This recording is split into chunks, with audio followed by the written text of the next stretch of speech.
Assalamualaikum warahmatullahi wabarakatuh. Kelompok kami akan mempresentasikan mengenai siapa pelaku kecurangan dan mengapa alasannya. Berikut nama kelompok 3. Saya sendiri, Nindi, absen 13.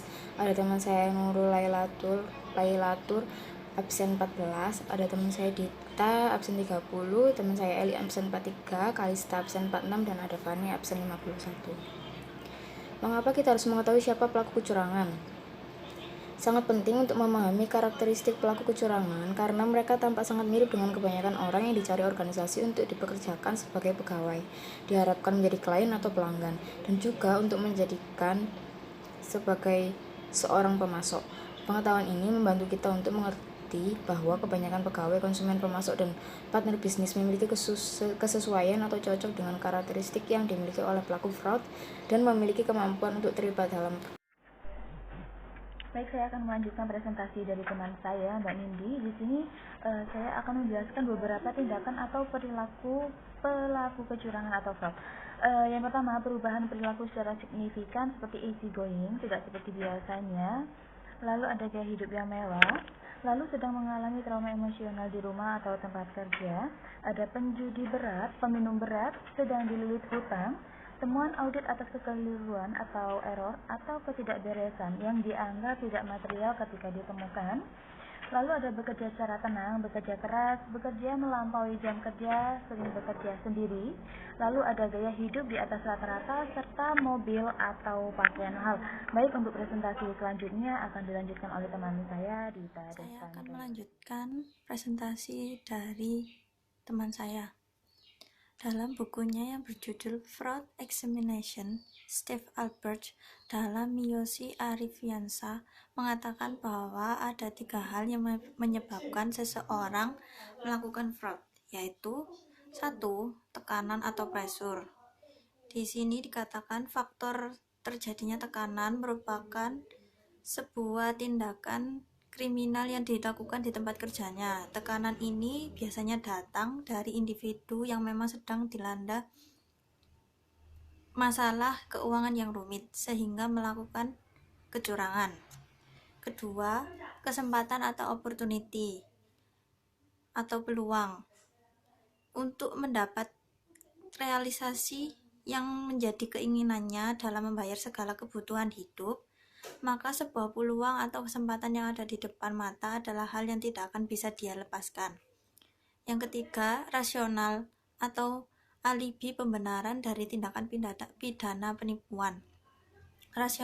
Rasionalisasi timbul biasanya dalam rangka pembelaan diri. Ada banyak alasan yang muncul ketika tersangka diajukan pertanyaan. Selanjutnya akan dipresentasikan oleh teman saya. Saya Elik Sulistiawati akan melanjutkan slide berikut. Beberapa contoh fraud yang disebabkan karena adanya tekanan meliputi 1. Salah seorang karyawan bagian keuangan memanipulasi laporan keuangan dengan memarkup laba menjadi lebih tinggi dari yang seharusnya karena tekanan pihak manajemen. Markup laba tersebut dipergunakan untuk menaikkan citra perusahaan di mata investor dan pemegang saham. Dengan begitu, secara tidak langsung, kinerja karyawan tersebut juga dianggap baik. 2. Seorang pegawai di suatu perusahaan melakukan tindak korupsi karena tekanan dari sang istri memiliki gaya hidup mewah. 3. Pegawai bagian pemasaran melakukan manipulasi penjualan karena tekanan dari perusahaan untuk mendapatkan omset yang tinggi. Dan yang keempat, kebiasaan buruk seorang karyawan seperti judi, mabuk-mabukan, dan narkoba telah menyeretnya untuk melakukan fraud, yaitu dengan menyelewengkan uang perusahaan yang dipercayakan kepadanya. Slide selanjutnya akan dilanjutkan oleh teman saya. Selanjutnya, beberapa contoh fraud yang disebabkan karena adanya kesempatan. 1. Kurangnya pengendalian yang mengitari untuk dapat mencegah atau mendeteksi adanya perilaku kecurangan atau fraud. 2. Ketidakmampuan untuk menilai kualitas dari performa kerja. 3. Gagal untuk mendisiplinkan pelaku fraud. 4. Kurangnya akses informasi. 5. Ketidakmampuan ketidakcakapan, serta sikap apatis, dan yang terakhir kurangnya jejak audit.